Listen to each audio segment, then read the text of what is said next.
ಮಜ್ಜಿಗೆ ಕುಡಿದ ಬಾಯಿಗೆ ಕರುಣೆ ಸ್ವಲ್ಪ ತೋರುತ್ತೀಯ. ಉಪ್ಪು ಖಾರ ತಿನ್ನೋ ಮನ್ಸ ತಪ್ಪು ಮಾಡದೆ ಹೋದ್ರೆ ಪಾಪ.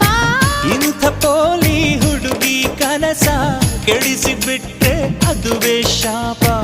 ಅಪ್ಪಿಕೊಂಡ್ರೆ ಇಲ್ಲ ಕೋಪ. ಮಲೆನಾಡಡಿಕೆ ಮೈಸೂರು ವಿಳೆದೆಲೆ ಬೆರೆತರೆ ಕೆಮ್ಮ